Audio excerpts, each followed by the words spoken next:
मुखं करोति वाचालं पंगुलं हयग्रीवं यत्कृपातमहं वन्दे परमानन्दमाधवं श्रीगुरुदिनकरणं श्रीचैतन्य ईश्वरम्। हरे कृष्णा। আপনারা সব ভালো আছেন? সত্যি বলছেন ভালো আছেন? আমার তো মনে হয় না ভালো আছে।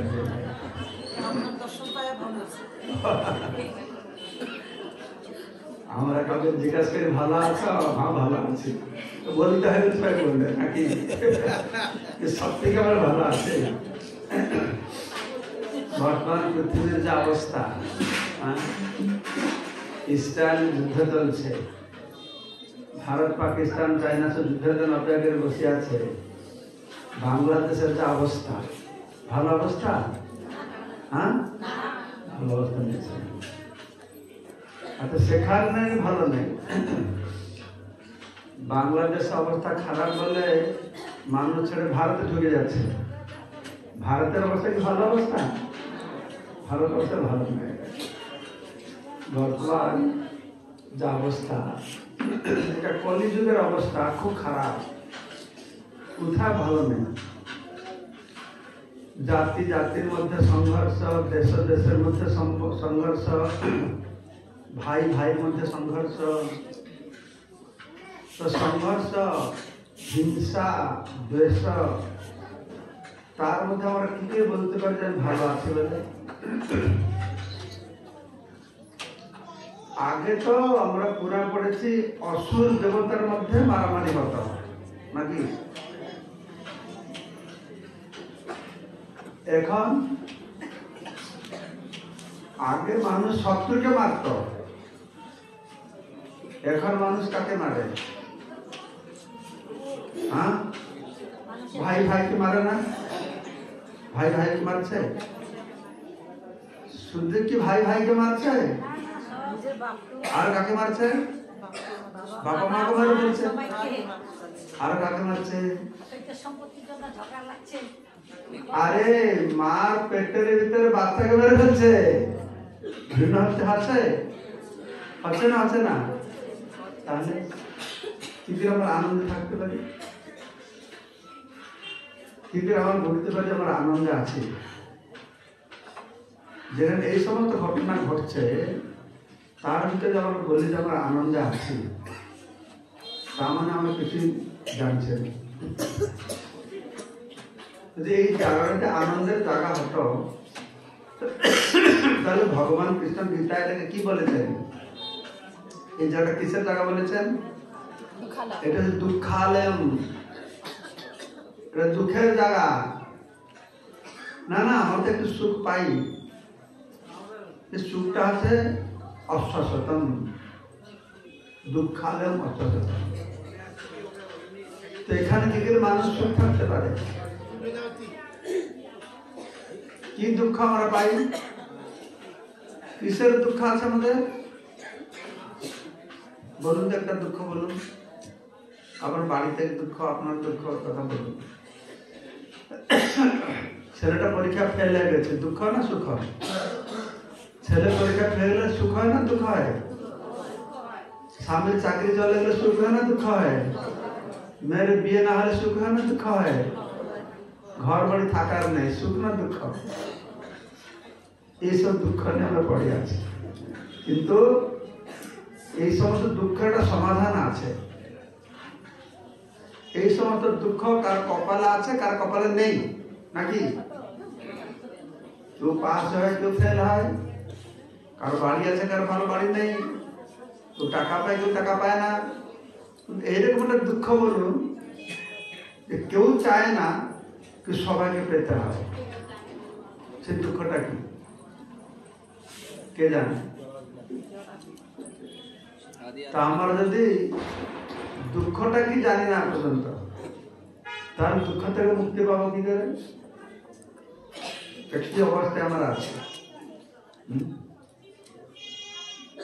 আমরা দুঃখটা তো কি জানলাম না।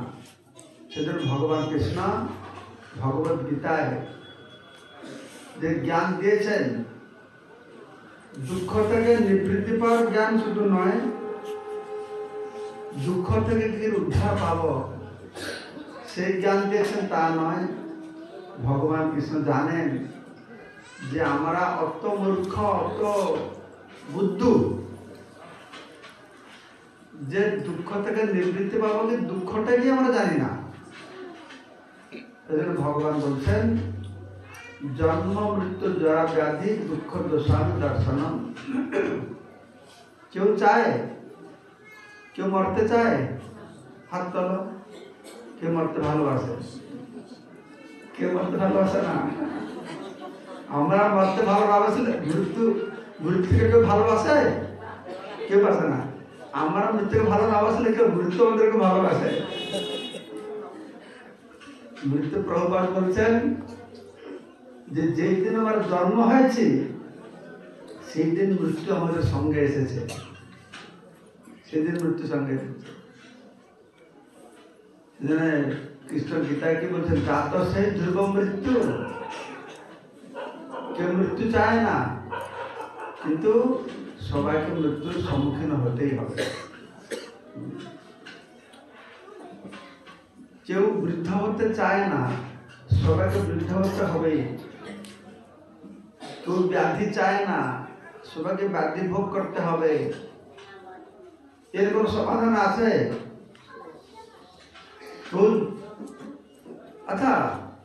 আচ্ছা, মৃত্যুর সময় তো কষ্ট হয়, ব্যাধি হলে কষ্ট হয়, বৃদ্ধ হলে কষ্ট হয়, কোন জন্মটা তো আনন্দের ব্যাপার না? কার ঘরে সন্তান জন্ম হয় আনন্দ হয় না দুঃখ হয়? হ্যাঁ, তোমার আনন্দ করো? হ্যাঁ কি না? তো যার জন্ম হয় সে কি আনন্দ পায় না দুঃখ পায়? আনন্দ পায়। আনন্দ চেলায়, চিৎকার করে, কান্না করে না হাসে? কান্না করে না হাসে? কান্না করে কেন আনন্দে? তাহলে কষ্ট, তাহলে কষ্ট। তো এই কষ্ট থেকে আমরা উদ্ধার পাবো কি করে? কিছু কিছু কষ্ট আছে। আসলে প্রথম সমস্যা যে আমরা কষ্ট, দুঃখটাকে দুঃখ বলে জানি না। দুঃখ বলে জানলাম, দুঃখ থেকে মুক্তি পাওয়ার উপায় জানি না। তৃতীয়টা হচ্ছে দুঃখ থেকে মুক্তি পাওয়ার উপায় জানি না তা নয়, আমাদের সমস্ত দুঃখের ব্যবস্থা আমরা নিজেই করি। আমি বলি ও আমার পিছনে লেগেছে, আমাকে হয়রান করছে, আমাকে দুঃখ দিচ্ছে। না না, আমি নিজে আমার দুঃখ দিচ্ছি। মৃত্যু, এই মৃত্যু আমরা সবাই এড়াতে চাই, কেউ মরতে চায় না। একবার ব্যাসদেবের দাদু, উনিও আমাদের মতো মরতে চায় না।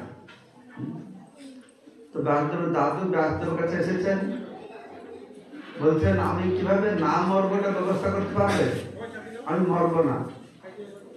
তো ব্যাসদেব বলছেন সেটা দাদু তো হয় না, যত শেষ ধ্রুব মৃত্যু, যার জন্ম হয়েছে তো অবশ্যই মরবে, মরবে না কি করে? তো বলছে না না, এরকম হয় না, তুমি তো ভগবানের অবতার, তুমি আমার জন্য মৃত্যুটাকে আটকাও, একটু মরবো না।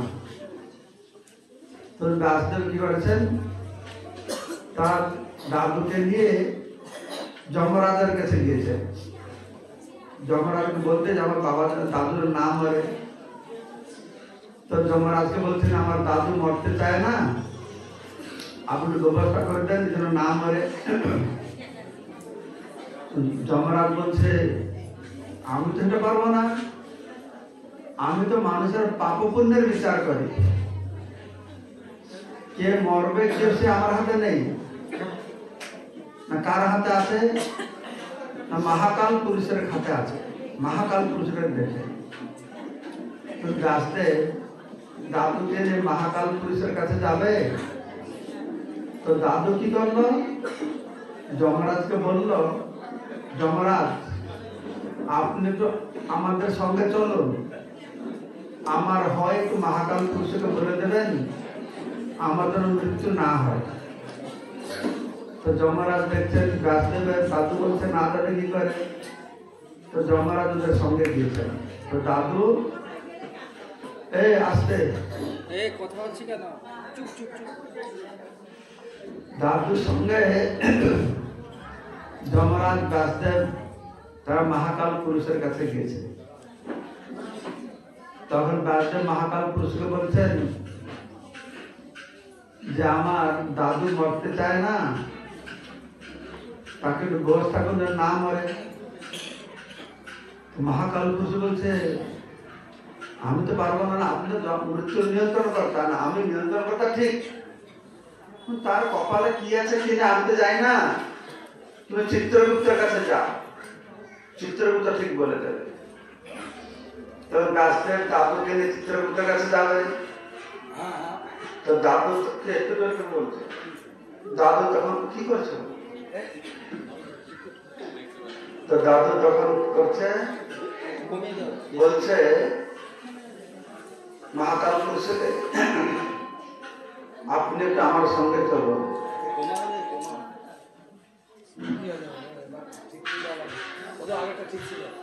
তখন ব্যাসদেব সঙ্গে যমরাজ মহাকাল পুরুষ নিয়ে চিত্রগুপ্তের কাছে গিয়েছেন। তো চিত্রগুপ্ত কে বলছেন ব্যাসদেব আমার দাদু মরতে চায় না, কি আছে দেখো, তার নথিপত্র খোলে, কি ব্যাপার।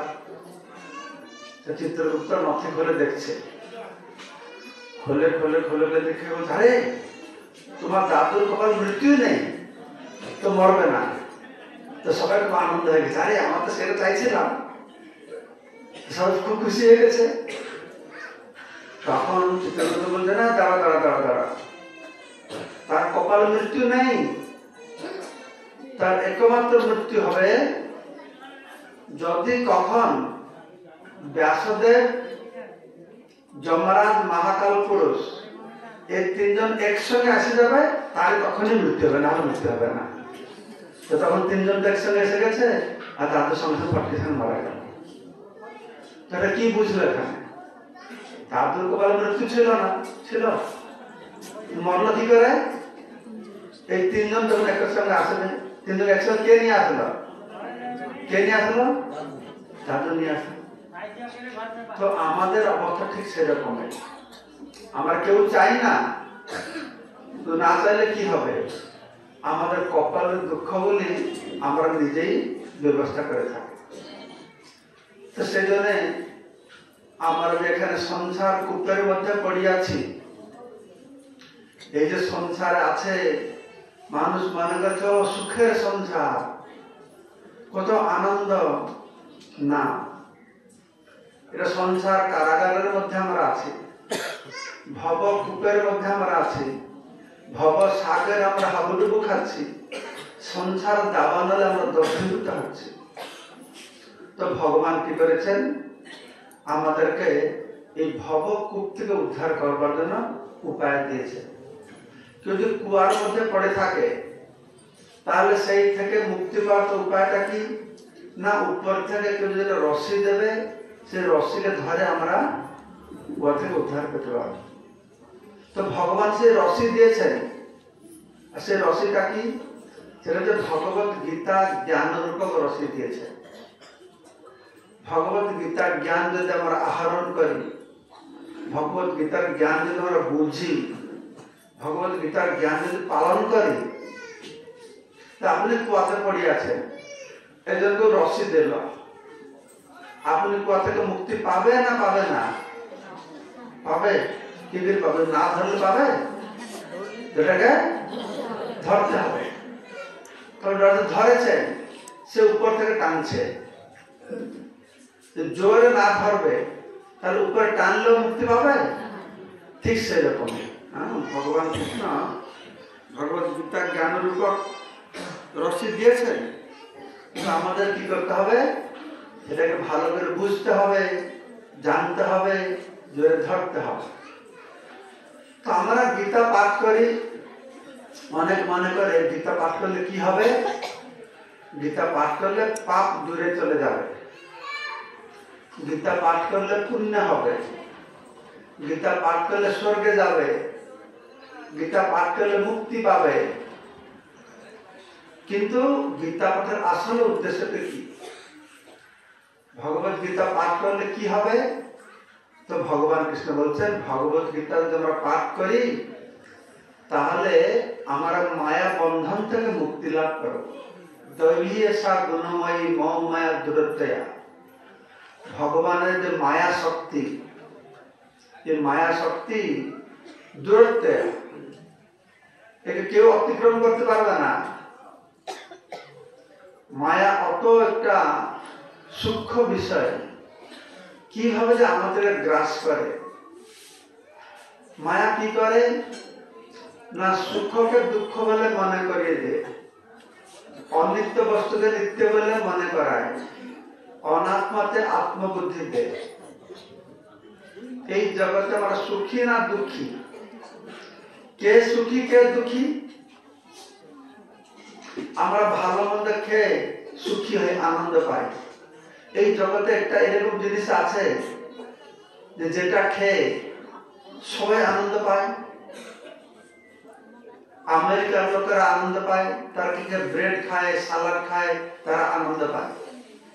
ভারতের লোকেদের যদি ব্রেড সালাড দেবে তারা কি আনন্দ পাবে? ভারতের লোকেদের খাওয়া জন্য কোনটা ভালো লাগে? ভারতের পাঞ্জাবিদের খাওয়া এক রকমের, দক্ষিণ ভারতের খাওয়া এক রকমের, বাঙালিদের খাওয়া এক রকমের। সবাই যে আনন্দ, খাবার আনন্দটা সব আলাদা আলাদা। একটা বাড়িতে একটা ভাইকে একটা জিনিস ভালো লাগে, আর জিনিস ভাইকে আরেকটা জিনিস ভালো লাগে। এই খাবার যে আনন্দটা, এটা সবার জন্য আলাদা আলাদা। কেন? শুয়োর, শুয়োর কি খেতে আনন্দ পায়, কি খেতে ভালো লাগে? বলতে হবে না, মুখ খুলে সবাই জানে কি খেতে ভালো লাগে।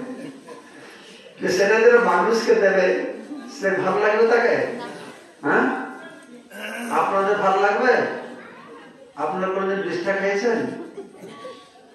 আমরা কোনদিন বিষ্ঠা খেয়েছি? হ্যাঁ কি না? আমরা সবাই বিষ্ঠা খেয়েছি। আমরা সবাই দিন শুকর ছিলাম। আমরা 84 লক্ষ জনি ভ্রমণ করে না মানুষ সেটা পেয়েছি। আমরা 84 লক্ষ জনি পেয়েছি, মানুষ জন্ম পেয়েছি। এখন বলছি বিষ্ঠাটা ভালো নয়।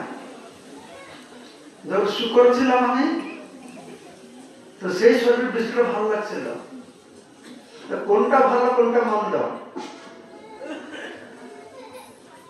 রেঙ্গুনে মাইনামারে এটা গৌরীয়মঠ ছিল। তো সেখানে জন্মাষ্টমীর দিন গাই ঘি দিয়ে লুচি ভাজত, পুরি ভাজত। তো পড়োশি লোকের লাঠি নিয়ে আসতো, ছাত্ররা কি বানাচ্ছে, এই দুর্গন্ধে থাকা যায় না, অত গন্ধ। মানে ঘিতে পুরি ভাজে, সে গন্ধ সহ্য করতে পারছে না। তাদের কি গন্ধ ভালো লাগে জানো? তাদের গ্রামে গ্রামে একটা চৌবাচ্চা রাখে। চৌবাচ্চা রেখে সারা বছরে ওই গ্রামে বিড়াল আর শিয়াল, কুকুর যা মারা যাবে ওই চৌবাচ্চায় চুপ রাখে ডুবিয়ে।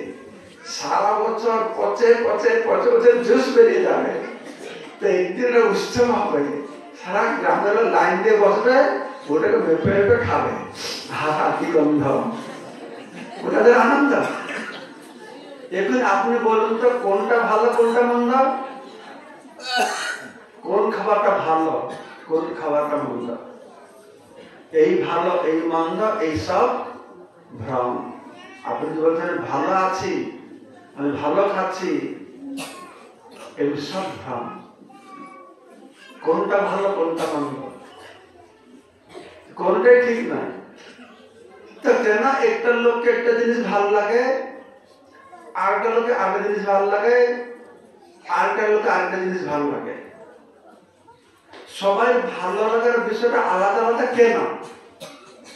এর ভিতরে কি কারণ আছে কে বলতে পারবে?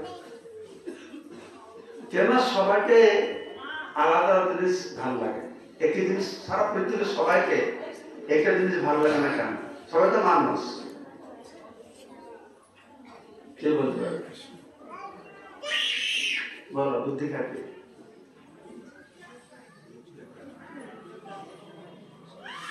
কেন কেন সবাইকে একটা জিনিস ভালো লাগে না? সবাই ভালোবাসা বস্তুটা আলাদা আলাদা কেন? এইটা হচ্ছে সিদ্ধান্ত বলছেন আমাদের ভিন্ন ভিন্ন মানুষ, ভিন্ন ভিন্ন জীবের উপরে প্রকৃতির গুণের প্রভাব আলাদা আলাদা। কার উপরে সপ্ত গুণের প্রভাব আছে, কার উপরে রজগুণের প্রভাব আছে, কার উপরে তমগুণের প্রভাবটা বেশি। যার উপরে সপ্ত গুণের প্রভাব বেশি থাকবে তাকে শাক সবজি ঘি দুধটা খেলে তাকে ভালো লাগবে, অন্যগুলো দুর্গন্ধ লাগবে। যে রাজস্বিক রজগুণের লোক তাকে ঝাল থাকবে, টক থাকবে, মাছ মাংস মদ, ও আজ খাবার জমে গেছে, ভালো লাগবে তাকে। এই সাত্বিক লোকদের ভালো লাগবে না। তামসিক লোক তাদেরকে দুধ দই মাখন দিয়ে ভালো লাগবে না। তাদের কি ভালো লাগবে? যে 3 দিন পান্তা ভাত টক গন্ধ হয়ে গেছে, আহ খুব ভালো, পেঁয়াজ দিয়ে রসুন দিয়ে খাবে, তার সঙ্গে আর কি ভালো থাকবে? শুটকি মাছ আগুনে পোড়াবে, সেটা গন্ধটা আসবে, ওই গন্ধতে ভাত খেয়ে নেবে। আর কি না সবাই গন্ধ ভাত ছাড় করেছে, কি তার গন্ধ। এটা কেন হচ্ছে বলো তো? এইগুলো জানবার জন্য আবার মানুষ জন্ম পেয়েছে। আমার তো অনাদিকাল থেকে ভালো মন্দ নিয়ে পড়ে আছে, কিন্তু ভগবান মানুষ জন্ম দিল। তুমি যে ভালো মন্দ নিয়ে পড়ে আছ, এর পিছনে কি রহস্য আছে? তুমি যে বলছো এটা ভালো এটা মন্দ, এটা কি তোমার জন্য ভালো মন্দ, না আর একটা কোনো কিছু প্রভাবের পরে তুই মনে করছো এটা ভালো, তুই মনে করছো এটা মন্দ? এটা কার প্রভাবে? না গুণের প্রভাব। দৈবীয় গুণময়ী মম মায়া দূরত্ব। ভগবানের যে ত্রিগুণাত্মকা মায়া, একে আমরা কি অতিক্রম করতে পারবো না। এর প্রভাবের বশবর্তী হয়ে এই ভালো মন্দের বিচারটা আমাদের, এটা আত্মারও ভালো মন্দের বিচার নয়। যে জল আকাশ থেকে পড়ে, জলের রংটা কি? স্বচ্ছ, তাই না? পাহাড় দিয়ে পড়বে, সাদা মাটির সংস্পর্শে আসে, সাদা লাগবে দেখতে। কালো মাটি দিয়ে চলে আসে, কালো লাগবে দেখতে। লাল মাটি দিয়ে আসলে জলটা লাল লাগবে দেখতে। তো আমাদের অবস্থা ঠিক সেরকম। এটাকে বলে দৈবী গুণময়ী মম মায়ের দূরত্ব। ভগবান এরকম কি করেছেন? আমাদেরকে গুণের প্রভাবে ফেলে এই ভালো মন্দের বিচারটা আমাদেরকে দিচ্ছেন। এটা আসলে জীবাত্মার বিচার নয়। আমার কোনটা ভালো কোনটা মন্দ এটা আমরা কি করে বিচার করব? যদি আমাদের সুখ দুঃখের বিচারটা কোথায়, শান্তি অশান্তির বিচারটা কোথায়? দেখুন তো, আমাদের কে শান্তি আছে, কি অশান্তিতে আছে? শান্তি অশান্তি বুঝিয়া পাই আমরা মন দিয়ে পাই। মন থেকে শান্তি অশান্তি হয় না। তো আত্মাটা অশান্তি দুঃখ পায় কখন? না মনের মধ্যে যখন অনেক কামনা বাসনা থাকবে, সেই মনকে যখন আত্মা থাকবে সে সমস্ত দুঃখ পাবে। মন যদি কামনা বাসনা থাকে, সেই মনের সংস্পর্শে থাকলে আত্মা কোনোদিন দুঃখ পাবে না। তো সেই জন্য ভগবান শ্রীকৃষ্ণ ভগবত গীতায় আমাদের অনেক সুন্দর সুন্দর কথা বলেছেন, যেগুলো আমরা করলে কি হবে না আমরা শুধু সুখে বাঁচবো তা নয়, সুখে মরব। এই কলিযুগে কেউ তো সুখে থাকতে পারে না। কেউ সুখে থাকতে পারে না তা নয়, কেউ সুখে মরতেও পারে না। ভক্ত বলছিল যে কলিযুগে সব ভেজাল, কলিযুগে অত ভেজাল যে কেউ ভালো থাকতে পারে না, মরতে চাইলে মরতেও পারে না। একটা লোক বিরক্ত হয়ে মরতে চাইল, সে বলে যা আমি গিয়ে ট্রেন লাইনে শুয়ে আত্মহত্যা করবো। তো গিয়েছে ট্রেন লাইনে শুতে, শুয়ে আছে, তো শুয়ে আছে ঘন্টার পর ঘন্টা ট্রেন লেট, ট্রেন আর আসছে না, রাস্তার মৃত্যু হল না। একটা মরল না তাই গলায় দড়ি দিয়ে মরবো। তারপরে গিয়েছে ছাতে দড়িটা বেঁধেছে আর গলায় বেঁধেছে, ঝাঁপ দিয়েছে, দড়িটা তো ভেজাল, ঝাঁপের দড়িটা ছেড়ে গেছে, মরল না। কি করবে? আমি তাহলে ধানের ক্ষেত্রে যে মেডিসিন দেয় না, বিষ খেয়ে মরবো। তারপরে গিয়েছে একটু বিষ খেয়েছে আর মরছে না, ভেজাল বিষটা। তো বর্তমানের অবস্থাটা এরকম হয়ে গেছে, মানুষ ভালো বাঁচতে পারবে নাকি ভালো মরতে পারবে না। তাই বলছে সাধন করো, ভজন করো, মরতে জানলে হয়। সবাই মনে করে আমি ভালোভাবে বাঁচবো, ভালোভাবে বাঁচবে, ভালোভাবে বাঁচার থেকে আরো গুরুত্বপূর্ণ ভালোভাবে কিভাবে আমরা মরব। ভগবত গীতা আমাদের কি শিক্ষা দিচ্ছে? ভগবত গীতা যদি আমরা অধ্যয়ন করি তাহলে ভালোভাবে বাঁচতে আমরা শিখাচ্ছে, আর ভালোভাবে মরতেও শিখাচ্ছে। ভালোভাবে মরতে মানে কি? ভগবান বলছেন জম জম বাপি স্মরণ ভাবম তেজন তন্তে কলেবরম তম তঙ্গবৃত্তি কমতে সদা তদ্ভাবিত। মৃত্যুর সময় আমরা যে কথা চিন্তা করে মৃত্যু হবে, আমাদের সেই রকম গতি হবে। ভগবান বলছেন মৃত্যুর সময় আমাকে চিন্তা করো, আমাকে চিন্তা করে যার মৃত্যু হবে। অন্তকালে চ মামেব স্মরণ মুক্তা কলেবরম জব প্রয়াতি সমদভাবম জাতি নাস্তি অত্র সঞ্চয়। আমাকে চিন্তা করে যদি মৃত্যু হবে তাহলে সে আমাকে পাবে, আমার ভাবকে প্রাপ্ত হবে। তাহলে কি করতে হবে? আমাদের মৃত্যুর সময় ভগবানকে চিন্তা করতে হবে, স্মরণ করতে হবে। এটা হচ্ছে কৌশল। আমার মৃত্যুর সময় যা চিন্তা করবো সেই ফল হবে। ভগবানকে চিন্তা করলে আমরা ভগবত ধামে যাব, যদি আমরা অন্য চিন্তা করি অন্য ফল পাবো। তো ভগবানকে চিন্তা করলে ভগবত ধামে যাবো, তাহলে তো ভালো গেলাম, আমি জেনে গেছি, আমার কোনো অসুবিধা নেই। তো মৃত্যু যখন আসবে কি করবে? বসবে, ভগবানকে চিন্তা করবে, হরে কৃষ্ণ, বাস তো হয়ে গেল নাকি? সবাই উপায় শিখে গেছেন, শিখেছেন কি করতে হবে মৃত্যুর সময়?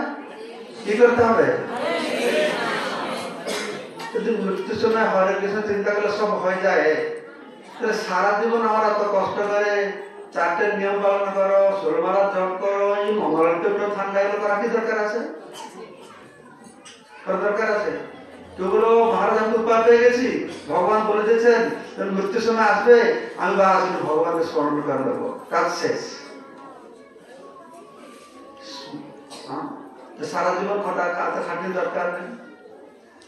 সমস্যাটা হচ্ছে আমরা স্মরণ করতে পারবো না,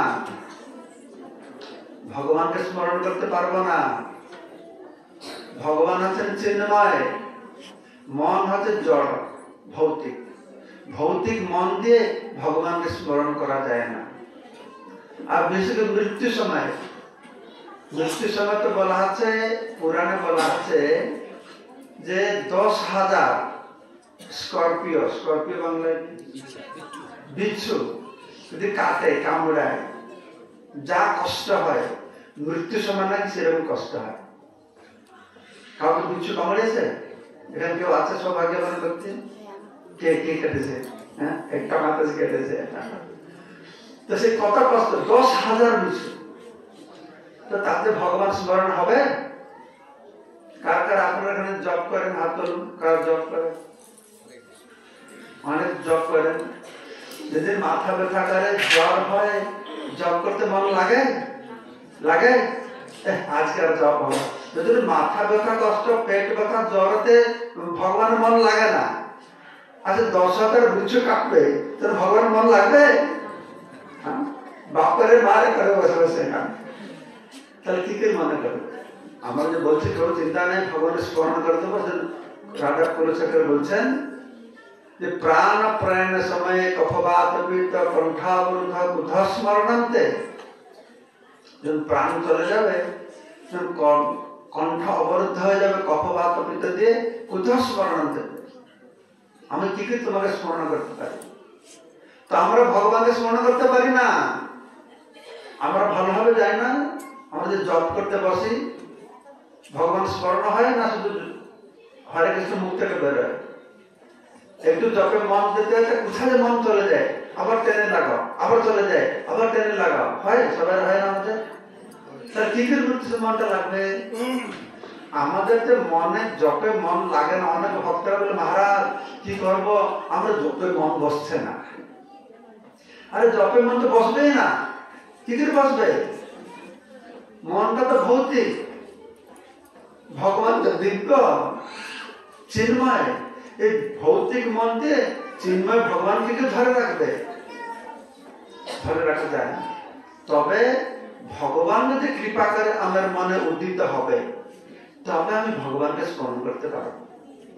তো সেই জন্য আমরা কি করছি, সারা জীবন গীতা ভাগবত পাঠ করছি, ভগবানের প্রসাদ পাচ্ছি, ভগবানের নাম করছি, ভগবানের বাণী প্রচার করছি, ভগবান যেন অত কষ্ট করছি। তাহলে কি হবে না, মৃত্যুর সময়ে ভগবান আমার মনে আবির্ভূত হবে। এই সারা জীবন ভক্তগুলোর সেবা করে থাকি, ভগবান এত কৃপালু। ভগবান বলছেন যদি কোন কারণবশত আমার ভক্ত সারা জীবন ভক্তি করেছে, আমাকে মনে করতে পারলো না, যদি বাতাদি দোষের মদভক্তমান ন স্মরে, কফ পিত্ত বাত দোষের দরুন আমার ভক্ত যদি আমাকে স্মরণ না করতে পারে, যদি বাতাদি দোষের মদভক্তমান ন স্মরে অহং স্মরামি মদভক্তম নয়ামি বৈকুণ্ঠ লোকম, তাহলে আমি আমার ভক্তের কথা স্মরণ করব। আমি আমার ভক্তের কথা স্মরণ করব। তো আমরা ভগবানকে স্মরণ করাটা বড় না ভগবান আমাকে স্মরণ করলে ভালো? কোনটা ভালো? হ্যাঁ, আমরা ভগবানকে দেখে না ভগবান আমাকে দেখে? কোনটা দরকার? আমরা ভগবানকে দেখবো না ভগবান আমাকে দেখবে? আমরা আরে আমাকে দেখবে বাবা, কে দেখবো? ভগবান দেখবে না? হ্যাঁ, আমরা এরকম ভাবতে ভগবান আমাকে দেখবে। এটা অন্ধ লোক ছিল, অন্ধ সাধু। তো বৃন্দাবনে বাঙ্কবিহারী মন্দিরে আছে, তো রোজ দর্শনার্থীর সঙ্গে পর্দা খুলবে, ওকে হাত ধরে দাঁড়িয়ে থাকে দর্শনার্থীর সঙ্গে। তো পূজারী রোজ দেখে, কিন্তু অন্ধ, তো দেখতে পারে না কেন আছে দর্শনার্থীর সঙ্গে। তো মনে করছে মানে কিছু চমৎকার হচ্ছে, মনে হয় যে অন্ধ চমৎকার আছে। জিজ্ঞাসা করছে, আচ্ছা সাধু বাবা, আপনি তো অন্ধ দেখতে পারেন না, তো রোজ এসে দাঁড়ান কেন? তো বলছে দেখো, আমি ভগবানকে দেখতে পারি না, অন্ধ হয়েছি, কিন্তু আমি আসি, হে প্রভু, হে সরকার, আমি তোমার একজন প্রজা, আমি তোমার দরবারে উপস্থিত আছি, আমি এসে ভগবান একটু আমাকে দেখো। আমাদের নজর যদি ভগবানের উপরে পড়ে, ভগবানের কোন কল্যাণ হবে? তো ভগবান নজর যদি আমাদের উপরে পড়ে, তাহলে আমাদের জীবনটা লক্ষ্য আছে তাই আমরা কি করব যাতে আমার ভগবানের দৃষ্টি আকর্ষণ করতে পারবো।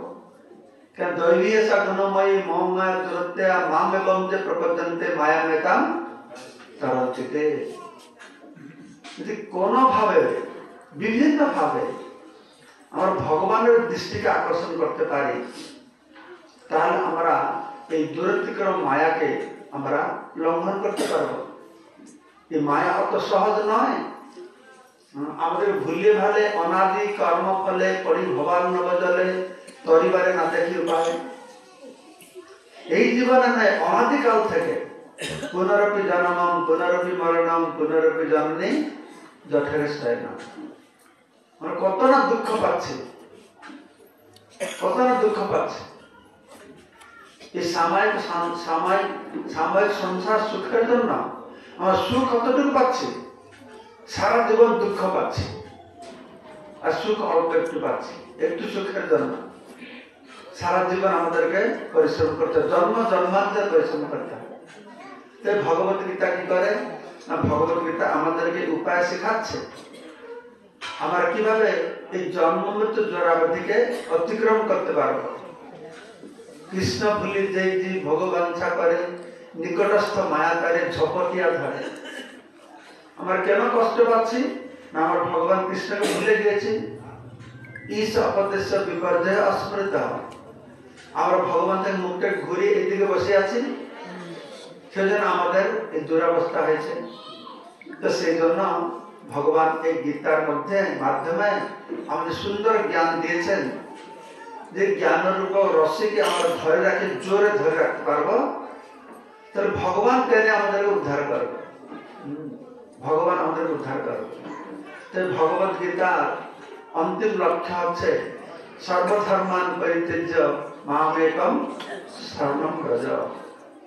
ভগবান কৃষ্ণ বলছেন, মন্মনা ভব মদ্ভক্ত মদজাজি মাং নমস্কুরু। মন্মনা মানে কি? মন্মনা মানে আমার কথা চিন্তা করো, আমাকে স্মরণ করো। ভালো না খারাপ? ভালো না খারাপ?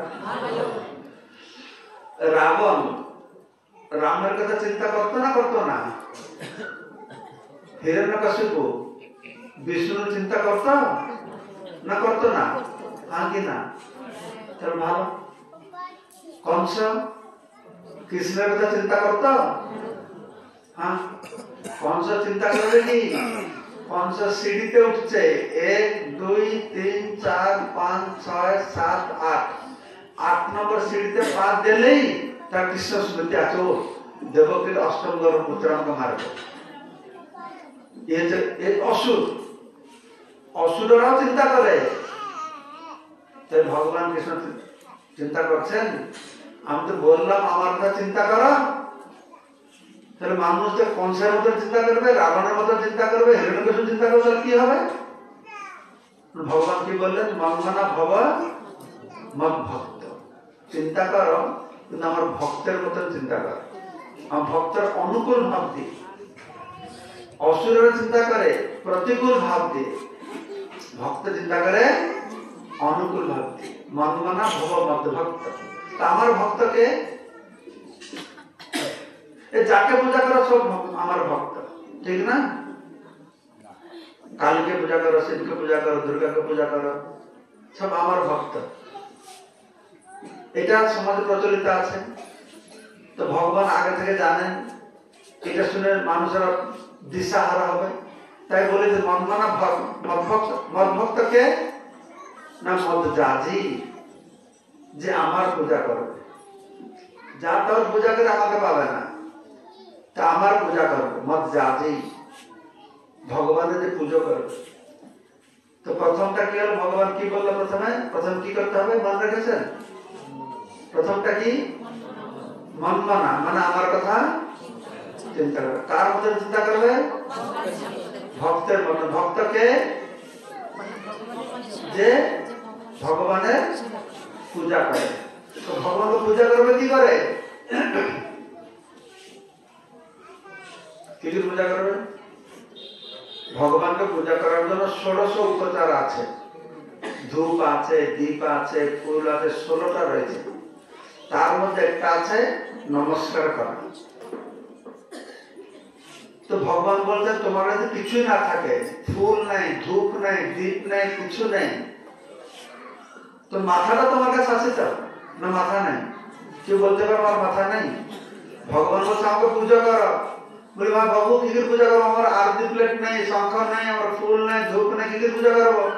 তো ভগবান কোনো কিছু নেই, মাথাটা তো আছে, তো মাথাটা তো নত করতে পারো। মাং নমস্কার মনে থাকবে।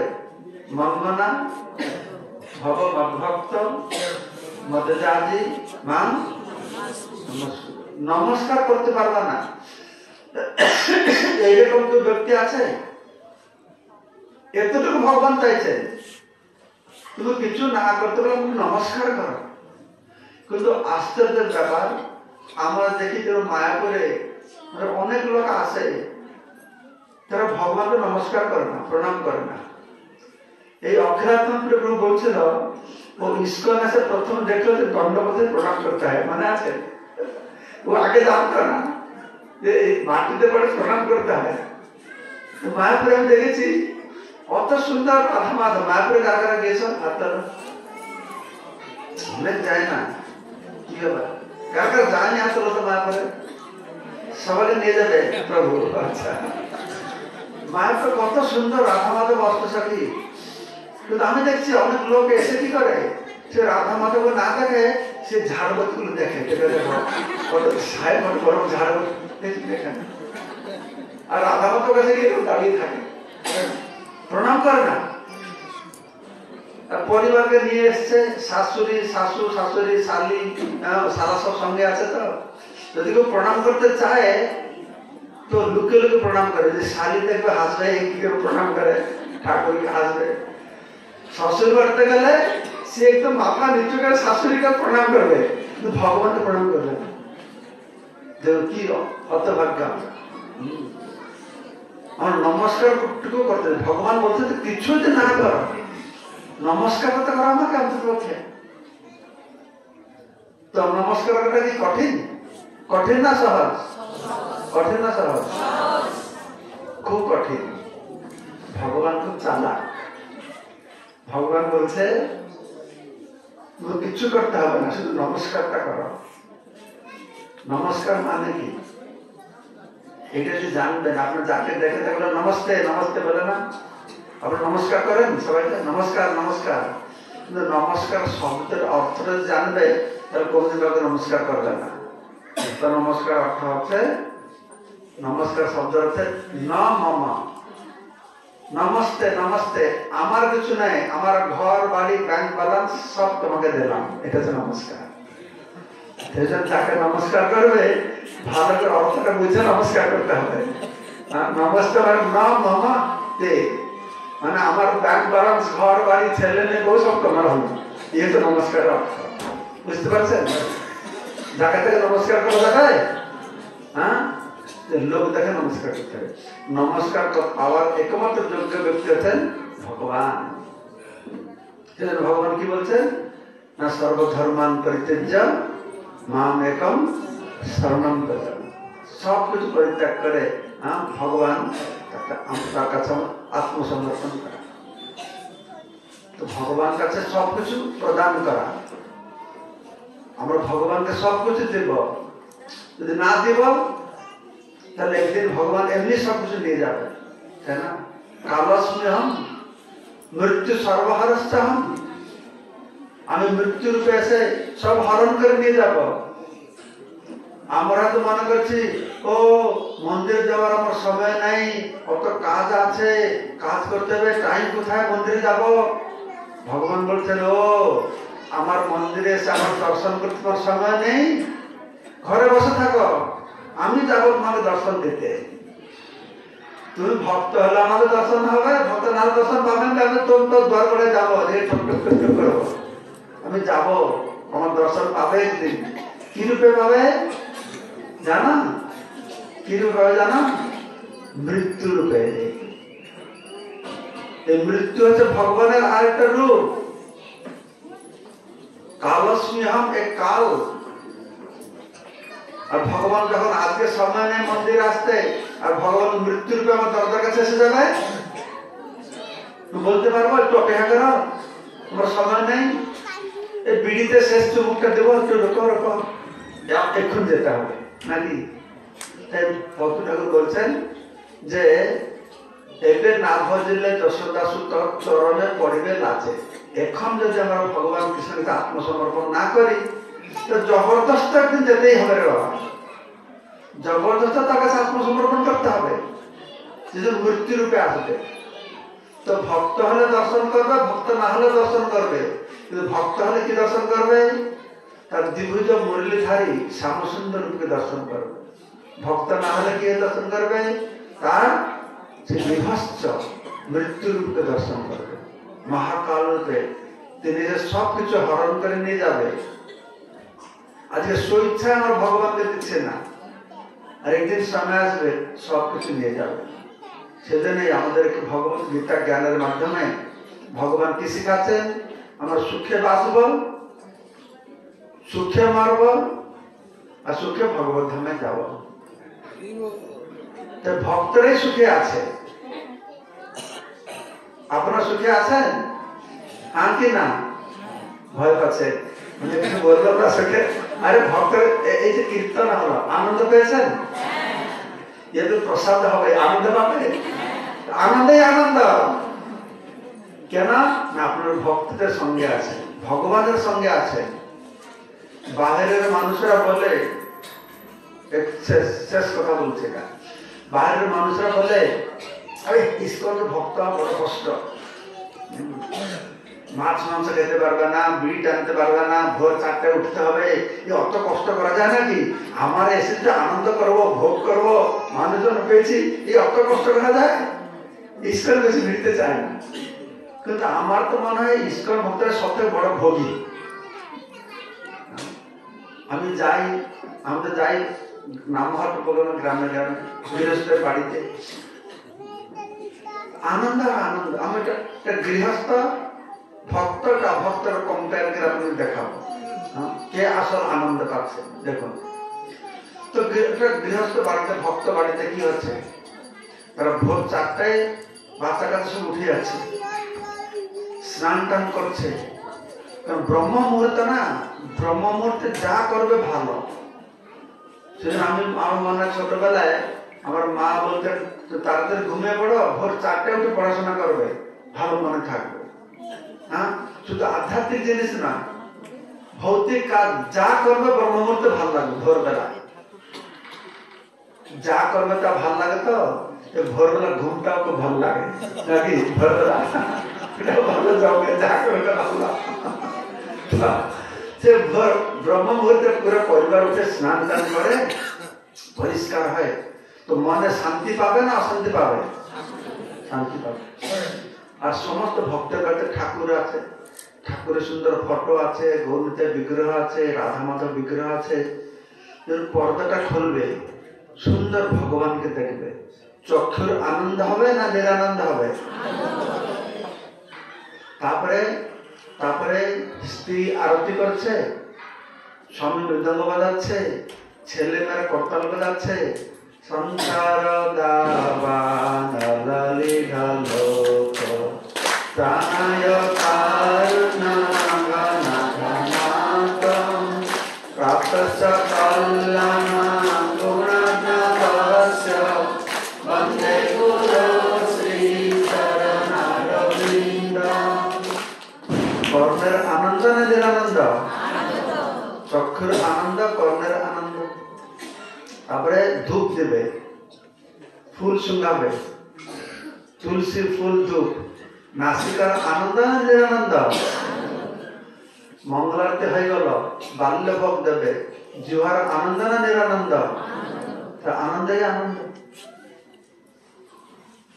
আর যারা ভক্ত নয় তারাও আনন্দ পায়, তারা 12টা 1টা পর্যন্ত টিভি দেখবে, তার বাচ্চা কাচ্চাদেরকে নিয়ে, বউ বাচ্চাদেরকে নিয়ে সে শুয়ে থাকবে, 9টা 10টার সময় ঘুম থেকে উঠবে নাকি?